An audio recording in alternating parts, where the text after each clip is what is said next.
Dashuria për vrapimin për Abdyl Rustemin ka nisur para më shumë se 2 dekadash. Ai filloi të merret me vrapim që nga viti 2005 si pasion, ndërsa nga viti 2009 deri në vitin 2017 ishte atlet profesionist. Edhe pse sot shërben në policinë e Kosovës, Rustemi nuk është ndalur asnjëherë se praktikuari sportin që ka që nga mosha e re. Pjesëtari i njësisë për reagim të shpejtë në policinë e Kosovës dhe njëkohësisht atlet, Abdyl Rustemi ka realizuar një ultra vrapim prej rreth 80 kilometrash nga kompleksi memorial i dëshmorëve të Kusharës deri në kompleksin memorial Adem Jashari në Prekaz, në nder të epopesë së UÇK-s. Sipas Rustemit, ideja për realizimin e kësaj sfide kishte kohë që ishte në mendjen e tij dhe përgatitjet për këtë ultra vrapim kishin filluar rreth 1 vit më parë. Ideja për këtë sfidë ka qenë e kamotshme, ka qenë një ëndër e core për me vrapu këtë shteg. Përgatitjet kanë filluar pothuajse tash një vit. Pjesa përgatitore ka qenë tepër e vështirë, të pasur parasysh se si disiplinë ultra vrapimet kërkojnë një kombinim të aftësive edhe të përgatitjes qoftë fizike, të ushqimit, të strategjisë, qoftë para vrapimit apo edhe gjatë vrapimit, dhe po ashtu të një përgatitje mendore. Vrapimi, sipas tij, nisi nga Kusharja dhe vazhdoi në drejtim të Junikut, nëpër fshatra të Deçanit dhe përmes qytetit të Klinës, për të përfunduar në mbrëmje në Prekaz.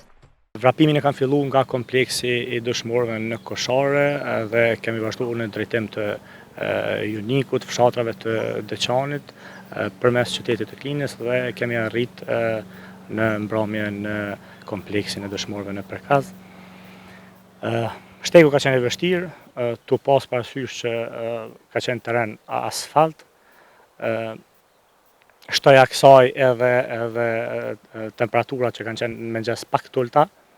Mirë po, motivi ka qenë i lartë, dëshira për me realizu këtë sfidë ka qenë shumë e madhe, po ashtu dita ka qenë ditë historike, edhe është një për arsyeve kryesore është epopeja e Jasharëve që kemi vendosur për me realizu këtë vrapim. Ai tregon se e gjithë sfida zgjati rreth 8 orë gjysmë me vrapim efektiv. Pjesën më të madhe të rrugës e përshkoi i vetëm, ndërsa në kilometrat e fundit ju bashkuan edhe 2 kolegë të tij, të cilët e shoqëruan deri në përfundim të sfidës. Vrapimin kanë filluar si vetëm nga Kusharja. Vrapimi ka zgjatur në total vrapim efektiv, kohë efektive 8 orë gjysmë, kurse vlen të ceket se 50 km në para kam vrapuar vetëm. Nga qyteti i Klinës më janë bashkangjit, më kanë shoqëruar 2 kolegë të mit, një herë të shokë të mit, kolegë të njësisë ku punojnë kuadër të policisë Kosovës, të cilët i falenderoj shumë sepse kanë sfiduar ata veten ndoshta më shumë se unë, për shkak se kanë qenë agjërueshëm.